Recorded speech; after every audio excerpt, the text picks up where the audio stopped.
The program is funded by Government of Kenya through the National Council for Nomadic Education, and also with support from our partners. The porridge is being distributed to counties that have high levels of malnutrition, and which Isiolo is one of them.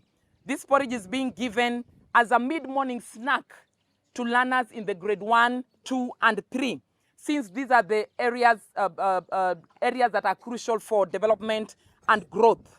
School Meals program is also providing 4 food commodities, which are the cereals, and we are giving at 150 grams per child per day.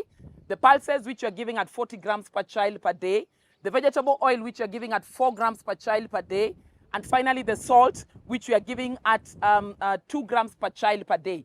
The 5th commodity that now we are giving as a pilot is the porridge for education, which we are giving 250 ml packet per child per day.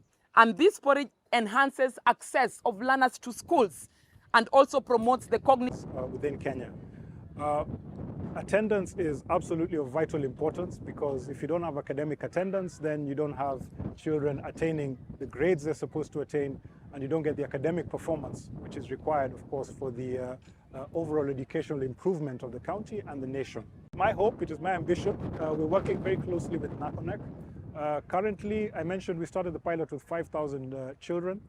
Now we're scaling it up to 50,000 children, from the next academic year.